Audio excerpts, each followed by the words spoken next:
Welcome back, ladies and gentlemen, to the Convo Couch. I am Pasta Jardula, and my man, Jonny Tsu, is still on the ones and twos. Johnny, Biggie or Tupac? Who you got?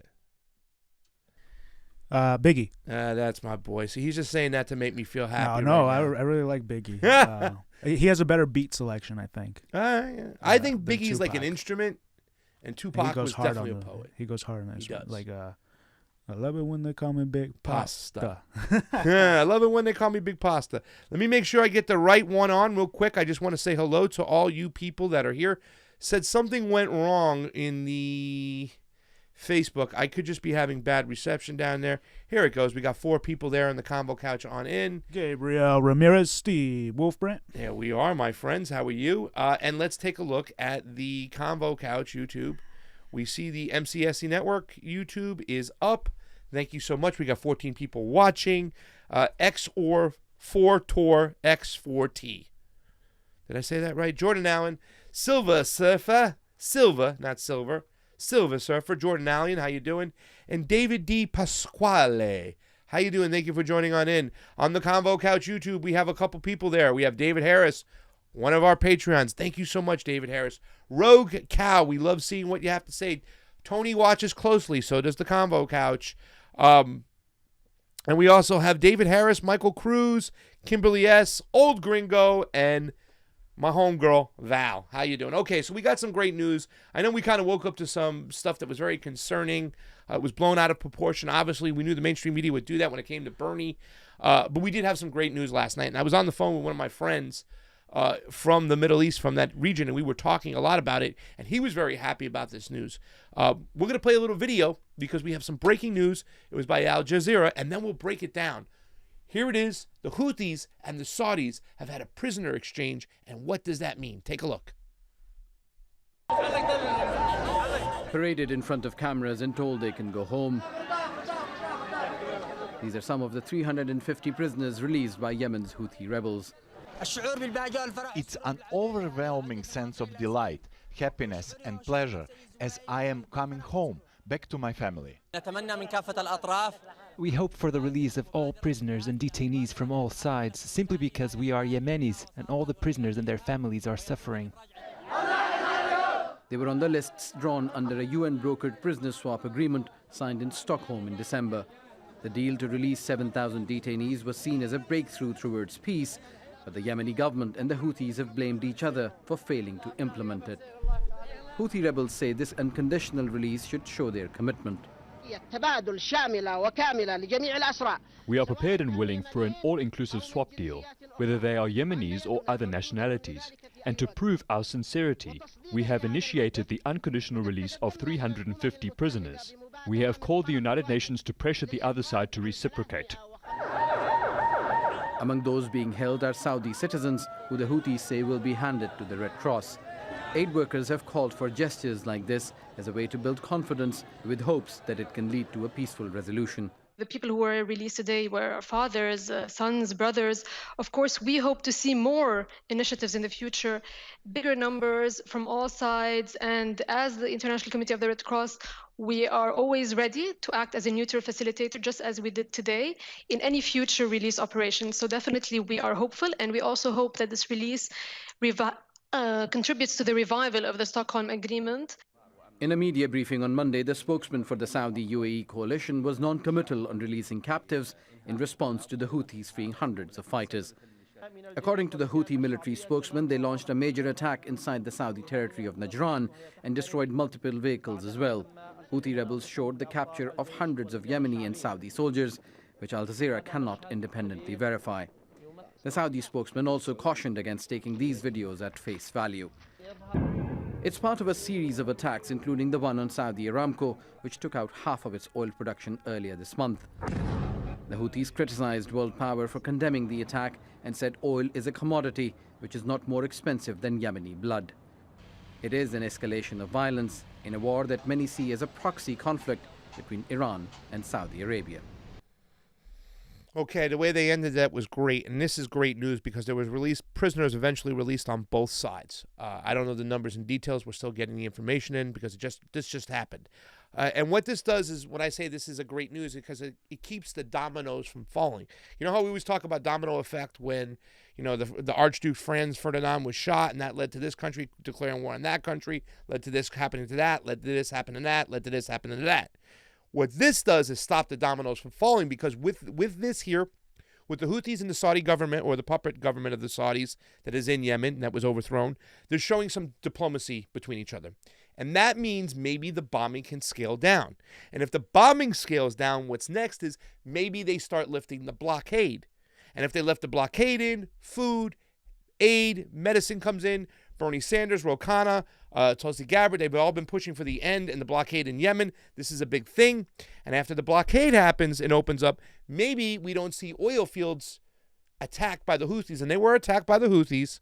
Those oil fields, not by Iran, they were attacked by the Houthis. But maybe they stop because they see the opening up, they see the bombing, they see some form of peace. And then guess what? We don't have to send those troops to Saudi Arabia. And if we don't send those troops to Saudi Arabia, then maybe we don't go to war with Iran. Maybe, John. Just something positive looking up. This was great news yesterday because, once again, we want to avoid a war. We want to avoid the dominoes falling, because if there's any more oil attacks, it's more dominoes. Donald Trump, while we were going through all this BS over here, is sending troops over to Saudi Arabia, and nobody said nothing other than somebody who said that we're not his BITCH. But I want you to understand what's going on, because this is something that's very, very interesting. And I'm not going to go deep into what has happened, but I think we have to understand who the Houthis are, because this was really a jab to the nose of the Saudi Arabian government. And they're just holding on for dear life. Remember, the Saudi Arabian government gets funded by who? Us, United States. Everything leading into weapons and money and funding. And then they take that money and they take those weapons and they spread out to other different countries, whatnot. And they are also propping up other governments right in the area, like Bahrain, Qatar and Saudi. They have a very nasty relationship. They don't like each other, but it's starting to fall. I think it's starting to catch up with them. These rebel groups like the Houthis, they're not one to be dealt with. And if you see right here, I put on this thing, Yemen demystified, an unwinnable war of plunder that could bring down the Saudis. And I just want to relate, because my friend told me yesterday, he said, when it comes to the Houthis and the Yemen, they're very nationalistic. They love their country. And if you can see the second paragraph there, Johnny, I just want to put it on real quick. It says, go up. Yeah, rule number 1 right there. I love this right here. I had to read this. Rule number 1 of Arabian Fight Club, don't fuck with Yemen. Rule number 2 of Arabian Fight Club, don't F with Yemen. Sorry for yelling. My bad. The language is blunt, the point is clear, and after 4 years of war, the Western-backed Saudi coalition has not dislodged the Houthis from the capital Sana'a and the strategic port of Hodeidah. Now, what's going on is the fact is that we talked about this, these Yemen, it's not just always about religion. The Houthis, they're from a tribe in northern Yemen. For years they've been there. They are Shias. They're considered moderate Shias. But when I say it's nationalistic, there are also Sunni tribes who've joined alliance with these Houthis because they're so disgusted of what the Saudis are doing and their governments are doing. So they're not one to be messed at. And we knew this from the get-go, that they were going to sweat it out. You might be able to blow up their buildings, starve their people, but they're not going to surrender. And furthermore, their army grows bigger and bigger, and they've been able to go into Saudi Arabia in some areas and capture some territories. So the fact is that what's playing out before our very eyes is the fact that people have to realize, and I think people realize in that region, that Saudi is not the power that it once was. Iran is the power. It really is.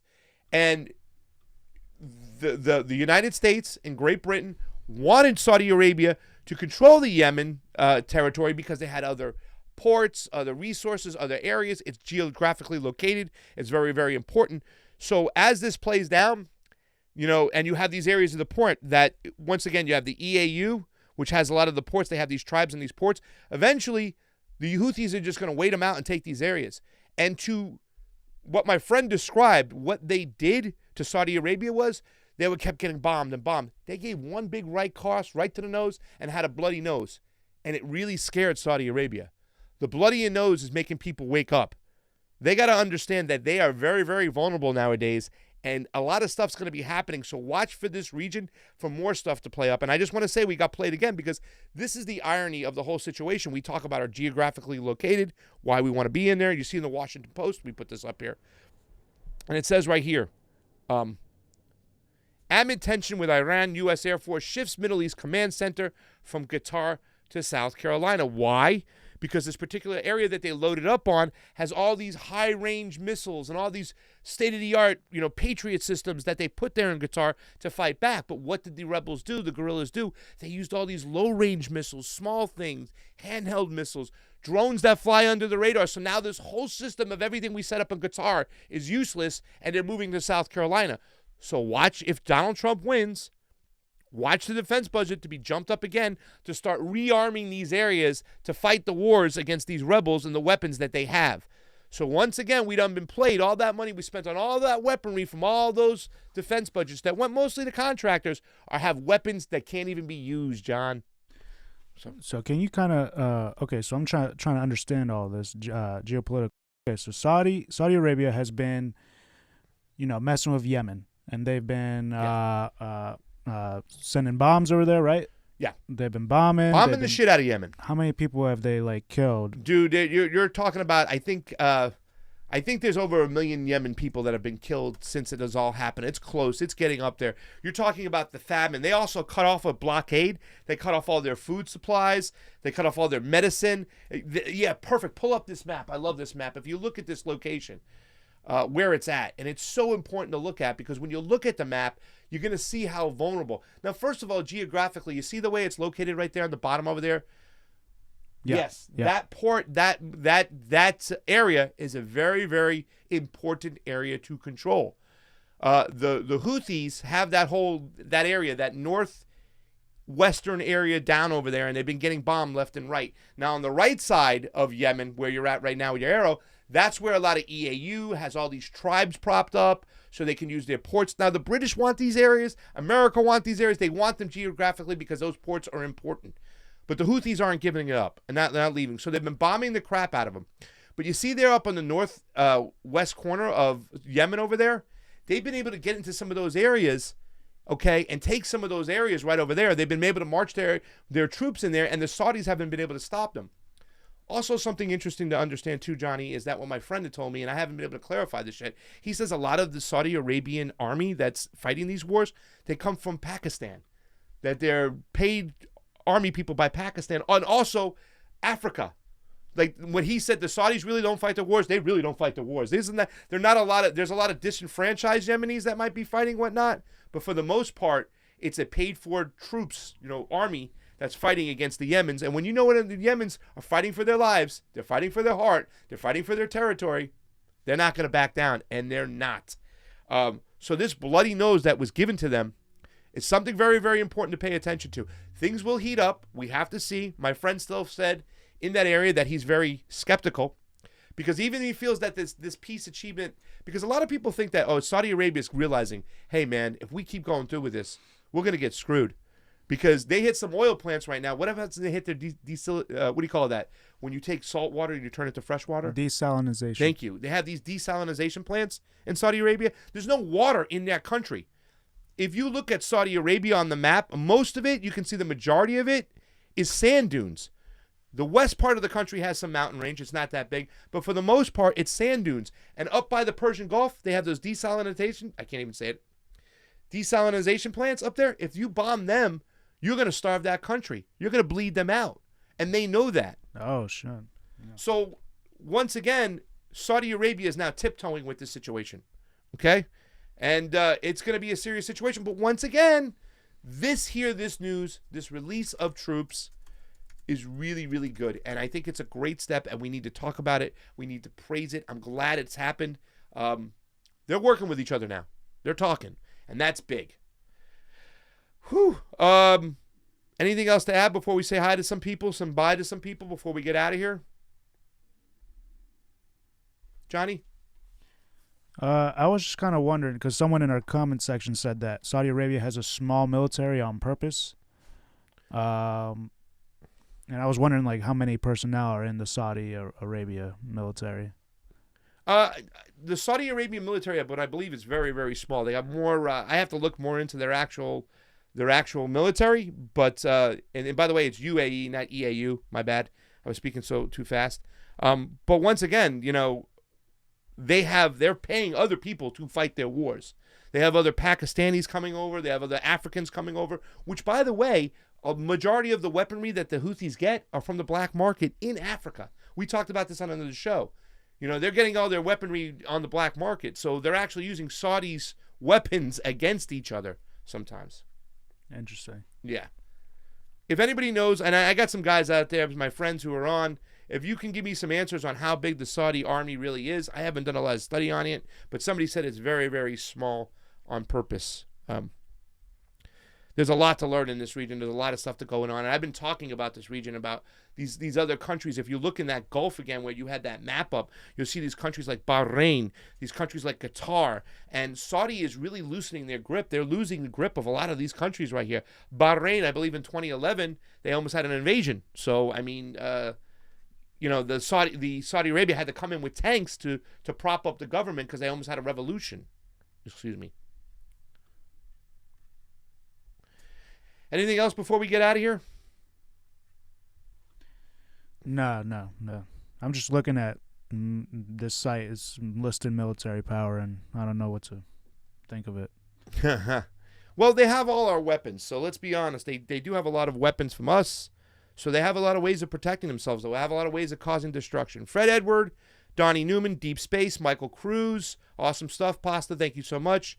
This is huge news. Christy Santiago, you better believe it's huge news, and nobody's talking about it. We need peace in this area. We don't need another war with Iran. A war with Iran would be devastating, and I think they're going to try to draw us into it, the neocons, any way, shape, or form. So this is something that needs to be praised. This is something that needs to be talked about. Okay, it says the Saudis don't train their army well because the royals fear the military revolution. That makes sense. It kind of makes sense. It makes sense. Don't train the people because they're going to really rise up against you.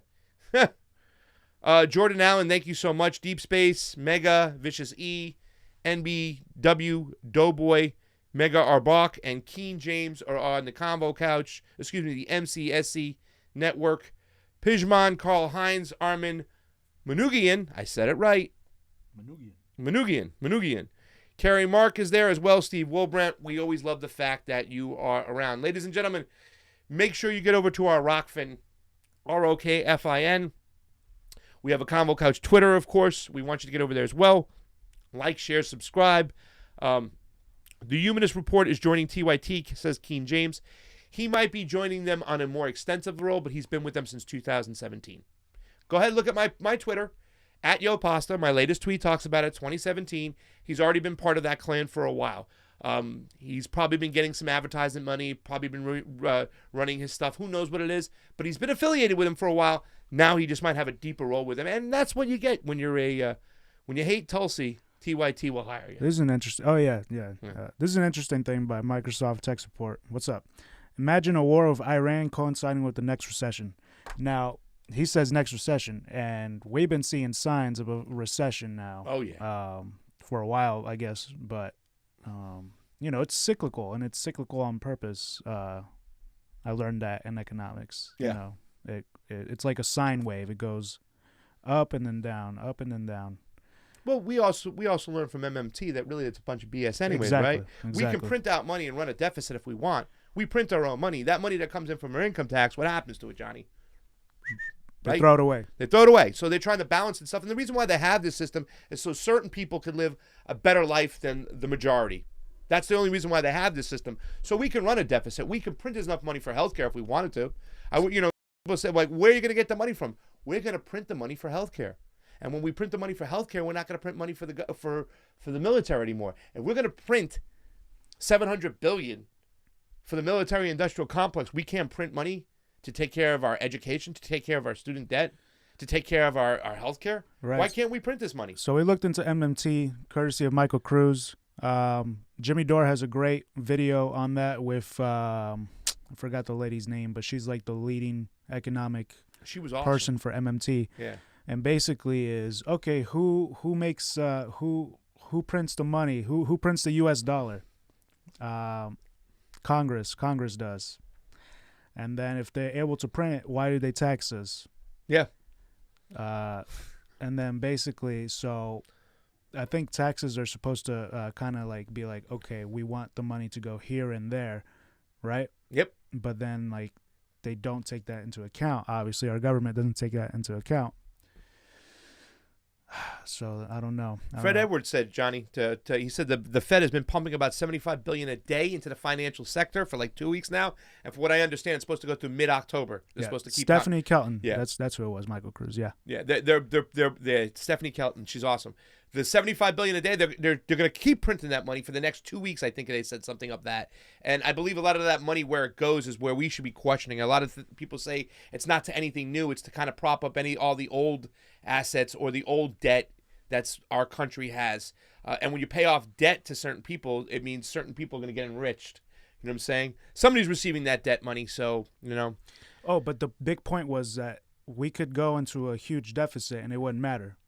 Right? Yeah. What's it gonna? We can print off because Japan is in like a huge deficit. The biggest debt, yeah, or something like that. They run the biggest deficit. The biggest deficit for a country's GDP than any other country. Yeah, and a good point is I'm curious about how MMT works with local government because they actually use that tax money, don't they? Or well, I believe they do. I believe the states, the local, the tax money they get. They don't burn that. That's not like our income tax. I want to ask Stephanie Kelton about that. Stephanie Kelton is Bernie Sanders' economic advisor. Yes, old gringo. Thank you. And that's why, you know what I'm saying? Like you see guys like the Real Progressives, I think they're called, Tina Burke's crew. Yeah. They talk about, they understand MMT. That's why they love Bernie Sanders. You know what I'm saying? And so when people always ask that question of how are you going to pay for it, because we're going to print it. What do you mean you can't do that? What do you mean we can't do? We print money anyways. We have a fiat money. It's not backed in gold. We direct, the United States government directs the Fed what to print. So whatever we print, we can spend it wherever we want. All right, so let's get on out of here. I think we did a nice little show there without Fee. We'd have loved to have her here, but she was up doing some stuff. Look up Rocco Million on Facebook. Yes, Pakistan and African mercenaries. A lot of people don't talk about that. You want to talk about how spoiled the Saudis are? They're losing their power there. They're going to have to realize, and this is not the 1950s, the way we removed Mossadegh. They're going to have to realize that Iran, that is the economic growing power over there in the Middle East in that region. Okay? I think Obama realized it, and that's why he went into the Iran nuclear deal and stuff like that, because he had no choice, because he was recognizing what was going on over there and realizing that the only monarch left on the country in the major, a major industrial nation like Saudi Arabia, it's just a ticking time bomb. It's just a ticking time bomb. You hit their oil, you hit their water, what is going to happen next?